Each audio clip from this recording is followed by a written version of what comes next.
Hello student. आज की इस वीडियो में हम exercise 1.3 NCERT class 11th math का अध्ययन करेंगे। तो सबसे पहले हम वो पॉइंट देखेंगे जो इस एक्सरसाइज के लिए बहुत इम्पोर्टेंट है। जैसा कि मैं हर एक वीडियो से पहले उस एक्सरसाइज का बेसिक चीज़ें बताता हूँ ताकि आपको क्वेश्चन सॉल्व करने में बहुत ही सुविधा हो। तो यदि आप मेरे YouTube चैनल पे पहली बार विजिट कर रहे हैं तो चैनल को सब्सक्राइब कर लें ताकि आपको वीडियो का नोटिफिकेशन मिलता रहे। तो चलिए आज का वीडियो हम शुरू करते हैं। तो देखते हैं कि सबसेट क्या होता है, उप समुच्चय क्या होता है। ध्यान से देखेंगे और नोट करते चलेंगे।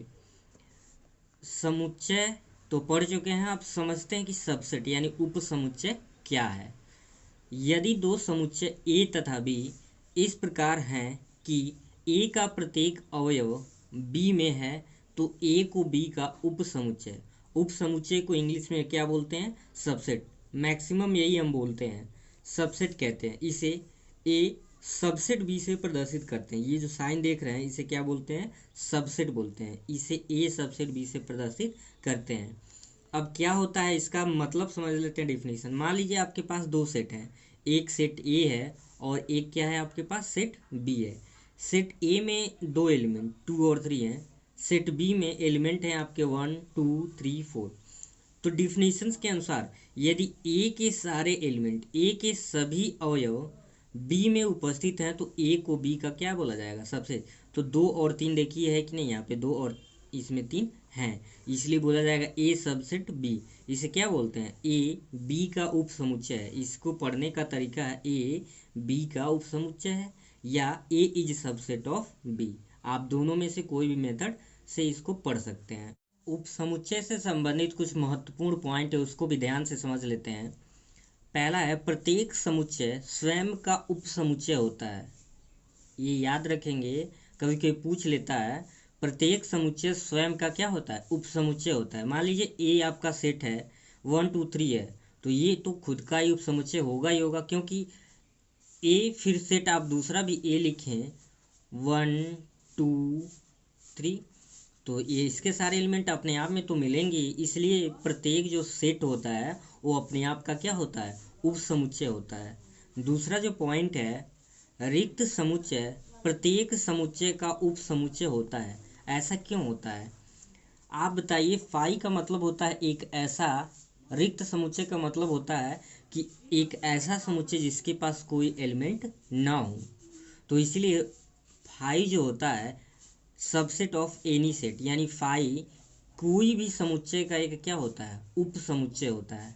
समझ आ गया होगा, क्योंकि 5 का मतलब होता है कि यहाँ पे कोई भी एलिमेंट नहीं है। जब कोई भी एलिमेंट नहीं है तो obvious सी बात है आप दूसरा कोई भी सेट लेंगे तो उसमें ये मिलेगा ही मिलेगा। इसलिए याद रखेंगे फाई किसी भी सेट का उप समुच्चय होता है। ठीक है, एक और पॉइंट देख लेते हैं इसमें। एक एग्जांपल आपको समझा दें। मान लीजिए एक सेट आपका है 5, ठीक है। दूसरा बी कुछ भी आप ले लीजिए 1 2 3, तो इसमें तो कोई एलिमेंट होगा नहीं। आप सीधे लिखेंगे 5 इज सबसेट ऑफ बी। ऐसे कोई भी एग्जांपल होगा, ठीक है। थर्ड पॉइंट है, यदि आपके पास ए सबसेट ऑफ बी हो एंड बी सबसेट ऑफ ए, ये तभी हो सकता है जब डबल वे इम्प्लीकेशन, अगर ऐसे कहीं भी साइन आप देखेंगे दोनों तरफ से अगर तीर का निशान लगा हो तो इसे बोलते हैं डबल वे इम्प्लीकेशन, यानी इसे इफ भी बोलते हैं। इसका मतलब ये हो कि ए बराबर बी या बी बराबर ए, यानी ए के सारे एलिमेंट बी में हो और बी के सारे एलिमेंट ए में हो, तब जाके ये कंडीशन बनेगा। ए सबसेट बी का होगा और बी भी सबसेट किसका होगा? ए का होगा। सबसेट का मतलब होता है उप समुच्चय। ठीक है, अभी चलते हैं आगे नेक्स्ट पॉइंट पे। दूसरा है प्रॉपर सबसेट। प्रॉपर सबसेट को बोलते हैं उचित उप समुच्चय। इसका क्या मतलब होता है? यदि दो उप समुच्चय ए तथा बी इस प्रकार हैं कि ए सबसेट ऑफ बी और ए नॉट इक्वल टू बी, तो ए को बी का उचित उप समुच्चय कहते हैं और बी को ए का अधि समुच्चय सुपर सेट कहते हैं।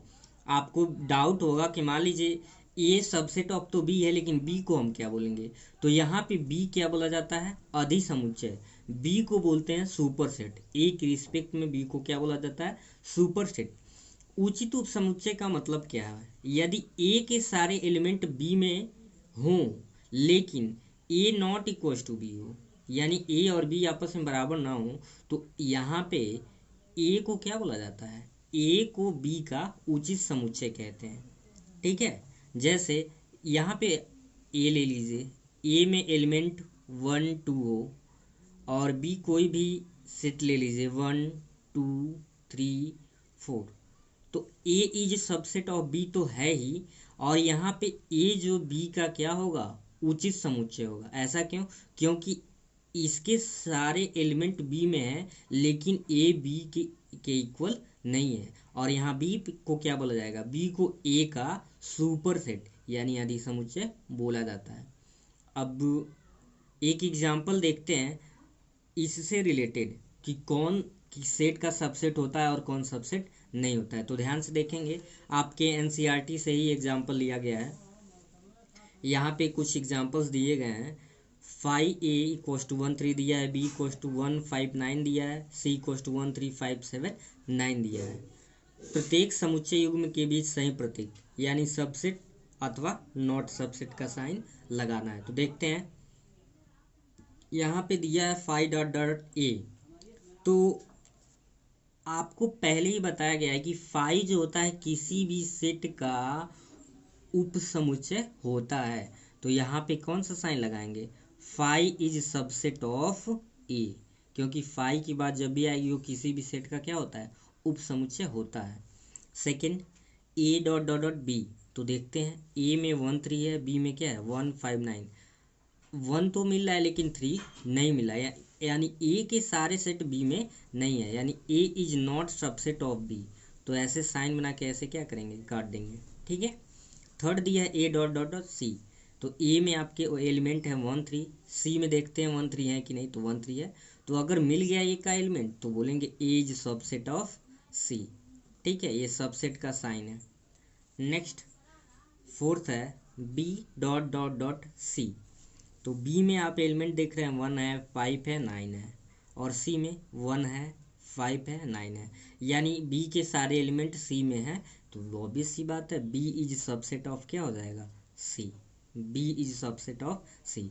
तो हमको ये लग रहा है कि आपको अब कोई भी सबसेट और नॉट सबसेट में कोई कन्फ्यूजन नहीं होना चाहिए। नेक्स्ट है जो, वो है सबसेट ऑफ रियल नंबर्स, यानी वास्तविक संख्याओं का समुच्चय। आपको पहले ही बताया जा चुका है कि वास्तविक संख्याओं के समुच्चय को हम रोस्टर फॉर्म में नहीं दिखा सकते हैं, उसको सिर्फ किस में दिखाया जाता है, सेट बिल्डिंग फॉर्म यानी समुच्चय निर्माण विधि में ही दिखा सकते हैं। तो इससे रिलेटेड कुछ पॉइंट्स हैं जो समझना बहुत ज़रूरी है। आपको कभी भी ऐसे साइन दिखाई दे, दोनों तरफ ऐसे क्लोज ब्रैकेट हो, इसका मतलब क्या है, रियल नंबर जैसे आप बनाते हैं, ये आपका रियल नंबर है, नंबर लाइन है। तो अगर यहाँ पे 1 4 का मतलब होगा ऐसे डॉटेड, ठीक है, 1 4 का मतलब होगा ऐसे डॉटेड। तो यहाँ मान लीजिए 1, यहाँ 2 ले लीजिए, यहाँ 3 ले लीजिए, और यहाँ पे 4 ले लीजिए। ठीक है, तो ये इधर भी आगे जा सकता है और इधर भी आगे जा सकता है, इसलिए इसको बोला जाता है, अगर दोनों तरफ ये वाला साइन है तो क्या बोला जाता है, ओपन इंटरवल 1 to 4। ठीक है, यदि आपको एक तरफ से स्मॉल ब्रैकेट और ये डायगोनल ब्रैकेट आपको दिखाई दे, यानी ये वाला जो बड़ा कोष्ठक बोला जाता है, तो इसे पढ़ने का जो तरीका है, ओपन इंटरवल 1 एक्सक्लूडेड और 4 इंक्लूडेड। कहने का मतलब ये है, इसमें 4 इंक्लूड है, क्या है, 4 इंक्लूड है, एक तरफ ये क्या है, क्लोज है, यानी इधर आप आगे बढ़ा नहीं सकते, इधर आप चाहें तो आगे बढ़ा सकते हैं, इसलिए 1 इंक्लूडेड है और 4 क्या है, एक्सक्लूडेड, यानी 4 नहीं है। इसमें पूछा जाए नंबर ऑफ एलिमेंट तो आप क्या बताएंगे, 4 - 1 यानी 3 एलिमेंट्स होंगे। ठीक है, और इसमें टोटल कितने एलिमेंट होंगे, 4, क्योंकि ये पूरा लिया गया है। अगला है, अगर ये आपका बड़ा कोष्ठक और यहाँ से छोटा कोष्ठक, इसे बोलेंगे ओपन इंटरवल 1 इंक्लूडेड, 1 क्या है, इंक्लूड है। ठीक है, 4 एक्सक्लूडेड, यानी 4 इसमें नहीं है। अगर दोनों तरफ से है तो इसे बोलेंगे क्लोज इंटरवल 1 to 4। अगला जो पॉइंट है पावर सेट घात समुच्चय, बहुत ही इंपॉर्टेंट टॉपिक है, ध्यान से देखेंगे। इसका डिफिनीशन समझते हैं। समुच्चय ए के सभी उपसमुच्चयों के समुच्चयों को ए का घात समुच्चय कहते हैं। यानी सभी उपसमुच्चयों के समुच्चयों को ए का क्या बोला जाता है, घात समुच्चय कहते हैं। इसे पीए से डिनोट करते हैं। किससे डिनोट करते हैं, पीए से डिनोट यानी प्रदर्शित किया जाता है। अभी इसमें इंपॉर्टेंट चीज़ें हैं वो समझ लेते हैं, फिर इसका एग्जाम्पल मैं अच्छे से समझाऊंगा आपको। पहला है रिक्त समुच्चय प्रत्येक समुच्चय का उपसमुच्चय होता है। पहले ही बताया जा चुका है कि रिक्त समुच्चय जो होता है प्रत्येक समुच्चय का उपसमुच्चय होता है। सेकंड, प्रत्येक समुच्चय स्वयं का उपसमुच्चय होता है, ये भी मैंने बता चुका है। एन अवयवों वाले परिमित समुच्चय के उपसमुच्चयों की जो संख्या होती है वो क्या होती है, 2n होती है। यानी आपके पास कोई ऐसा सेट है जिसमें n एलिमेंट्स हैं तो उसके जो उपसमुच्चयों की संख्या होगी वो क्या होगी, 2n। अब इसका मतलब क्या है समझते हैं। मान लीजिए आपके पास एक सेट दिया है और सेट क्या है 1 और 2, तो इसके जो उपसमुच्चयों की संख्या अगर निकालें यानी पी ए निकालें यहाँ पे, तो इसको लिखेंगे पी ए। पहली बात, फाई जो होता है सबका एक उपसमुच्चय होता है, ठीक है। फिर ये 1 हो जाएगा, फिर आपका 2 होगा और फिर क्या हो जाएगा 1 2। यानी इसके कितने सेट आए, इसके उपसमुच्चयों की जो संख्या हुई 1 2 3 4। सिंपली आपको करना क्या है, ये फार्मूला यूज करके आप डायरेक्ट, यहाँ पे तो छोटे नंबर्स थे तो मैंने पूरा निकाल के दिखा दिया है, ठीक है। लेकिन अगर बड़ा नंबर आ जाए तो आप नहीं निकाल सकते हैं। अभी इस फार्मूले का यूज कैसे करेंगे, पीए निकालना हो तो फार्मूले के अनुसार क्या होगा, 2n, 2n मतलब 2 यानी पीए उपसमुच्चयों की संख्या सीधे क्या लिखेंगे आप, 4 लिख देंगे, सीधे क्या लिखेंगे 4। सपोज डैट मान लीजिए आपके पास कोई सेट ऐसा होता ए इक्वस टू होता 1 2 3 4 5। इसका आपको समुच्चय निकालने में बहुत दिक्कत होती, पहले 5 लिखते, फिर 1 लिखते, 2 लिखते, 3 लिखते, 4 लिखते, 5, फिर 1 के साथ 2, फिर 1 के साथ 3, 1 के साथ 4, 1 के साथ 5, फिर 2 के साथ 1, 2 के साथ 3, 2 के साथ 4, ऐसे लेते आपको बहुत नंबर निकालना पड़ता और टाइम टेकन होता। तो ये फार्मूला यहाँ पे एप्लीकेबल होता। आपको अगर उपसमुच्चयों की संख्या निकालनी तो क्या फार्मूला होता है, 2n। यानी आप यहाँ पे 2 लिखेंगे और एलिमेंट n क्या है, नंबर ऑफ एलिमेंट याद रखेंगे। n जो है समुच्चयों की संख्या होती है, तो 1 2 3 4 5। अब आप 2 पे पावर 5 को जब ब्रेक करेंगे तो कितना होता है, 2 2 जा 4 2 जा 8 2 जा 16, 16 2 जा 32, ठीक है। यहाँ पे कितने उपसमुच्चय होंगे, यहाँ इस सेट के उपसमुच्चयों की जो संख्या होगी यानी पावर सेट जो होगा वो 32 होगा। पीए की वैल्यू कितना आ जाएगी 32। तो नेक्स्ट देखते हैं यूनिवर्सल सेट समष्टि समुच्चय। एक चीज ध्यान देंगे, यूनिवर्सल सेट का जो डिफिनेशन है अलग अलग सेट के लिए अलग अलग हो सकता है, ठीक है। अब क्वेश्चन के ऊपर डिपेंड करता है कि यूनिवर्सल सेट क्या होगा, ठीक है। लेकिन फिर भी एक डिफिनेशन बनाया गया यहाँ पे, यदि किसी निश्चित संदर्भ में दिए हुए समस्त समुच्चय एक निश्चित समुच्चय के उप समुच्चय हैं तो इस निश्चित समुच्चय को क्या बोला जाता है, समष्टि समुच्चय कहते हैं, ठीक है। समष्टि समुच्चय को सार्वत्रिक समुच्चय भी कहते हैं, या आपको समष्टि समुच्चय दे या सार्वत्रिक समुच्चय बोले, दोनों का मतलब एक ही होता है, दोनों यूनिवर्सल सेट के अंतर्गत ही आते हैं, ठीक है। तो मैंने ये कहा है कि समष्टि समुच्चय का डिफिनेशन अलग अलग टर्म में बदलता रहता है। जैसे मान लीजिए मैं यहाँ पे ले रहा हूँ एक सेट, यूनिवर्सल सेट को यू से प्रदर्शित करते हैं, याद रखेंगे यूनिवर्सल सेट को किससे डिनोट करते हैं, यू से। यहाँ पे कोई सेट दिया हुआ है 1 2 3 4, यानी प्राकृतिक संख्याओं का एक क्या दिया हुआ है, समुच्चय दिया हुआ है। अगर यहाँ पे आप ए ले लें कोई भी सेट 5 और 6, या बी आप ले लें ऐसे 1 2, या कुछ भी आप ले लें, एक नेचुरल नंबर इसमें हो तो ए क्या है, यहाँ पे ए और बी का जो यू के रिस्पेक्ट में यू इन दोनों का क्या होगा, यूनिवर्सल सेट होगा, क्योंकि इसके सारे एलिमेंट, या ये कह लीजिए कि ए और बी इसके क्या हैं, उप समुच्चय हैं, सबसेट हैं। बात समझ में आ गया होगा। तो ऐसे ये डिफिनीशन बदल सकता है। मान लीजिए आपको एक और एग्जांपल मैं समझाऊं यहाँ पे, अगर u की वैल्यू ऐसे कुछ दे दे, A B C dot dot dot कहाँ तक दे दे, z तक दे दे, ये आपका है अल्फ़ाबेट, अल्फ़ाबेट का यूनिवर्सल सेट है, ठीक है।